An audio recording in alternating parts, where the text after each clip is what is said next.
How would you like to bring more light and clarity into your musical life? I've got a great episode lined up to share with you today. But before we dive in, a couple of quick updates. Normally, I do little bits and pieces of updates just for our live crew, and I chop it out when we publish the YouTube video and the podcast episode. So if you're watching the replay on YouTube or listening to the audio podcast, you actually get the little behind the scenes update this time. So the first is just to let you know we're going to be taking a short break from the show. I'm going to be going away on vacation. I'm spending time with family in Italy, and I'm secretly going to be putting the finishing touches on the Musicality book while I'm there. So I'll be away for a little bit. So we'll do a brief hiatus on new episodes. And speaking of the Musicality book, sneaky early access for you, a treat for being part of our loyal Musicality Now audience. We are about to today email our early interest list about the book. But just between you and me, if you go to musicalitybook.com/preorder, that's musicalitybook.com/preorder, you can sneak in and pre-order your copy of the new Musicality book today. We've got a few exciting pre-order bonuses bundled in, including instant access to the first few chapters, which means you get to be the first to start reading the book. And we've also got some really exciting training bundled in, so you have something to dive into right away. There's also an exclusive opportunity coming up in September just for book buyers, and some of the numbers for that are limited. So that's another great reason to get in ahead of the crowd by pre-ordering today. Anyway, so we'll be taking a short pause from new episodes, but fret not, we have a huge back catalogue. We're up to 316 episodes of Musicality now, and I actually only know a handful of people who have listened to every single one. So the beauty of Musicality is it's perennial, it's evergreen. What's true is true forever, which means that even episodes from way back in 2017 are still just as relevant and powerful today. So even though we won't have new episodes for a short bit, this is a great opportunity to go back and binge your way through those first few hundred episodes that you'll find on the podcast or on our YouTube channel. So on to today's episode. It's a Coach's Corner episode. Today we have Camilo explaining the benefits of having a musical accountability partner. Andy gives tips on becoming more aware of what helps you to keep winning in music. And Andrew shares insights on musical goals, dreams, identity, and the relationship between each of those. All that and more in this week's episode of Coach's Corner. And as always, I encourage you to listen out for one little idea or insight or tip from everything that's shared, something that clicks with you, and then go put it to use in your musical life. Here we go.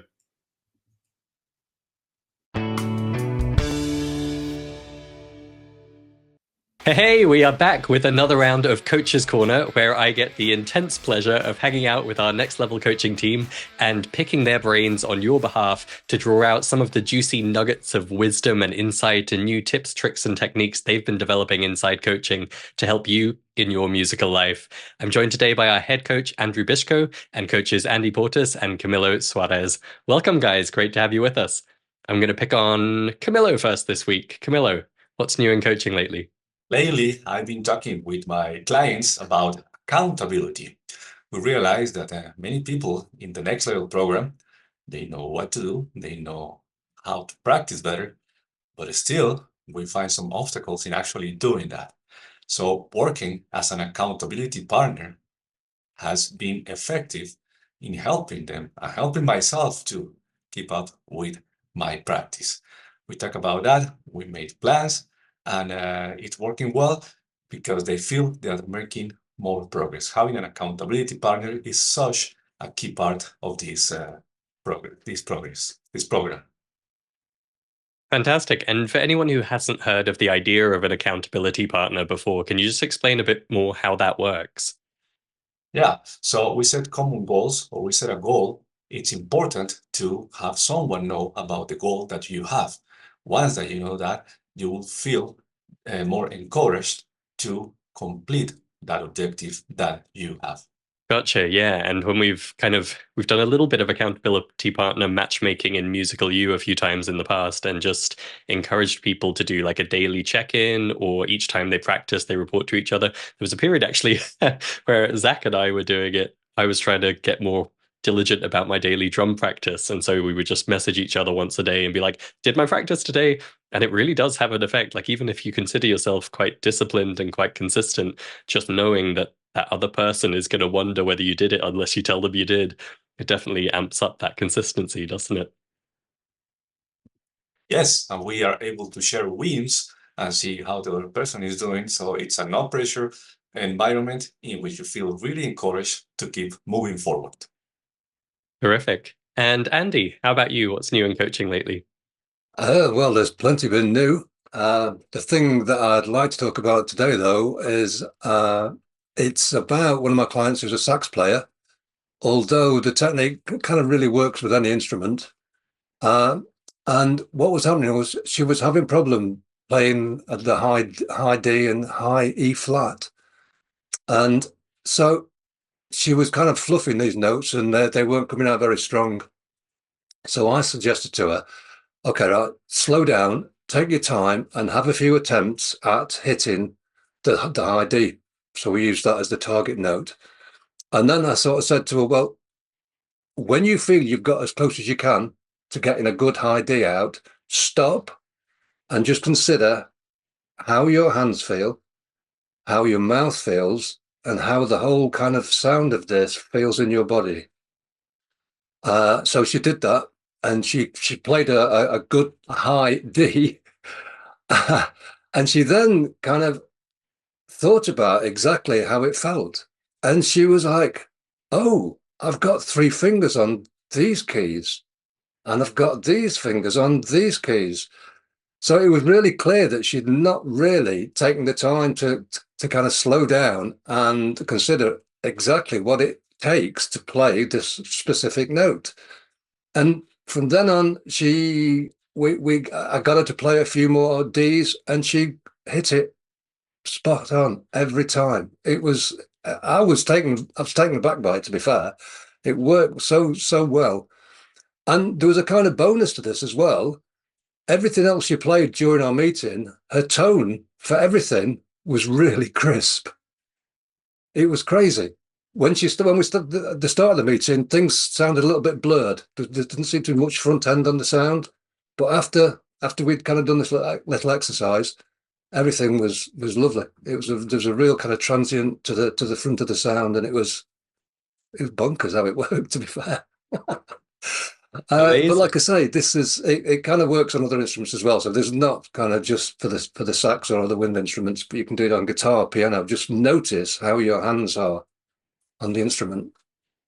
Absolutely, yeah. And I think that's a really beautiful example of what comes up a lot with the super learning stuff, right? Where that reflection step, we so often skip over it. We don't even think to pause. And when something does go right, think about what's going on. And it's that interplay between, the instinctive subconscious mind and the body wisdom that somewhere, somehow, sometimes knows how to do the thing. And then bringing in your conscious mind so that you can replicate it more easily in future. I think that's a Absolutely. gorgeous example. Yeah. It's about slowing right down and being very, very deliberate about what you're doing, because I don't think I don't think we ever practice as slowly as we really should be doing, and I don't think we're ever as deliberate as we really should be. Yeah, that was a really interesting point actually in Dr. Molly Gebrin's masterclass this past weekend. She was kind of preaching to the choir in that a lot of the people there were familiar with some of if not all of what she was covering, but multiple people in the chat were like, yeah, I know this is right, but I never do it. And it kind of comes back to the accountability too, right? Like, we know we should practice slowly, but do we? We know we should pause and reflect, but do we? And really, that's the benefit of having a coach, obviously, but even just for yourself in solo practice to be disciplined about taking that moment to pause, reflect, give your brain a chance to connect the dots. Very cool. And Andrew, what's new in coaching lately? What can you share?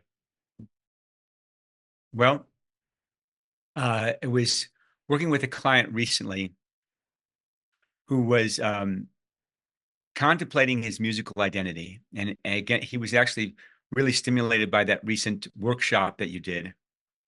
But it was interesting how he took it and where um, he was taking it and using it as a way, like having this musical identity. What is my musical identity?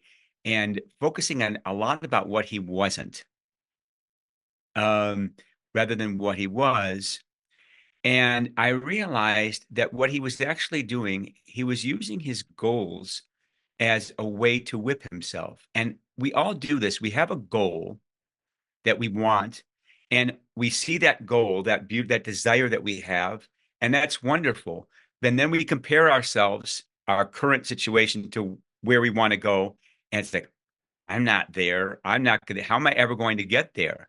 And when we get to that place where we're just using that goal to whip ourselves, then it seems like the goal gets further away rather than closer. No matter what we do, no matter how hard we practice, no matter all the steps that we take, it never seems to come. And that just fulfills our prophecy that we're never going to make it there. We're never going to have that. And I think that uh, there's a couple of things that can really help with this. First of all, we talk about dreaming big. We talk about having a big picture vision, but I want to emphasize the word dream. Okay, this is a dream. And if you think about dreams, dreams are kind of floaty and fuzzy, and we're not really sure what's going on. We wake up and we try to describe it, and it's like, well, this creature walked in, and it was kind of like my ex-wife, and kind of like a baboon, and kind of like and then it resembled somewhat of a algebraic equation. So we have all these things that sort of come together in this very fuzzy way, which is great in terms of helping us move. So if we think about our musical goals as more like dreams, and that the finishing pictures, what's going to make it concrete, is something that we're going to develop and grow along the way, uh, rather than always comparing ourselves to a fixed picture. Let that picture be a fuzzy picture. Let it be a moving picture. And instead, let's focus on what we did today to take a step, what we're doing right now in this moment to take a step. So if your goal is to, you want to be performing on stage, and you want to be shredding, and you want the audience screaming, all right? Focus on what it's like to play your instrument, what it feels like to play that, like a lot of the body awareness that Andy's been talking about, and what it feels like to play that scale, or what it feels like to play that, like, or what is my learning in this moment? I had another client this week who was telling me that he really truly looks forward to mistakes. He's arrived at that point where he's like, I'm really happy when I make a mistake, because I know that's something I can work on. That's something I can learn. That's something I can do something about, because the mistake gives us the information. It's our greatest teacher.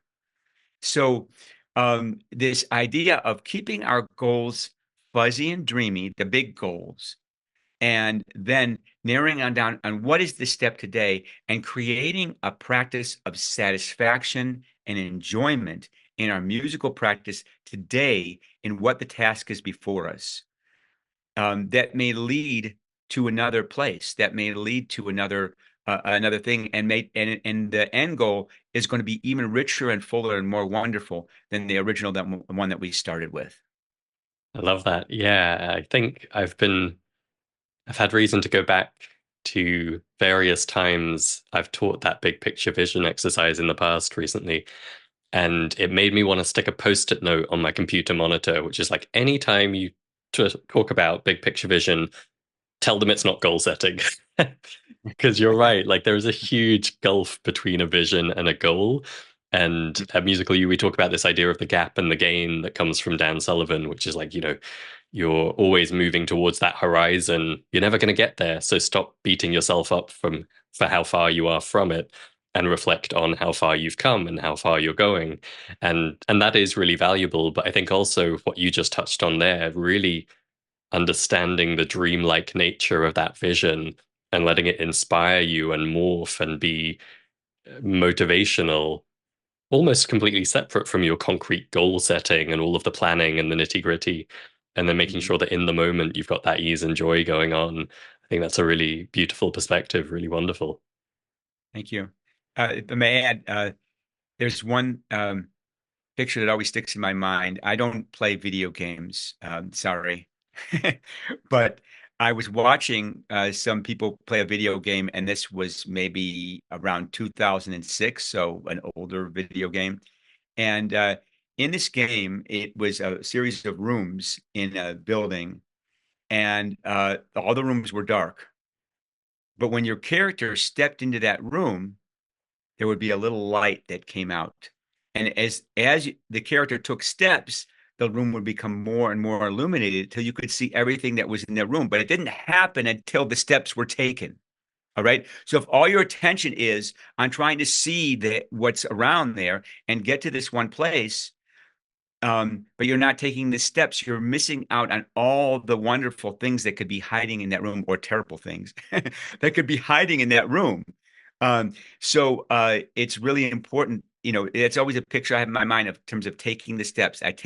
Each step I take is bringing a little bit more light, a little bit more clarity, helping things to become more clear and more and filling in the picture, like taking the outlines of a picture and then painting it in with paint and texture and all that.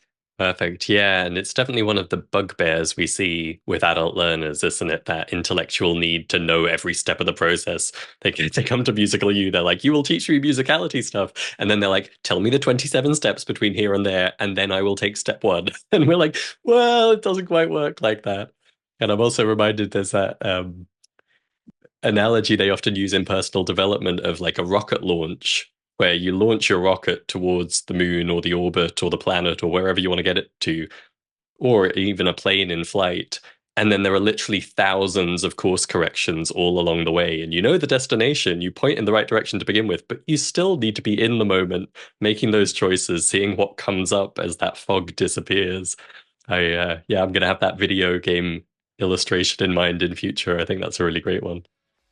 Right. Awesome. Well, as always, total pleasure getting together with you guys, and thank you for sharing those ideas. I hope everyone watching and listening will grab onto just one little tidbit from today and take it away, apply in your music practice to have more ease, more joy, and more success. Cheers, guys. See you again soon.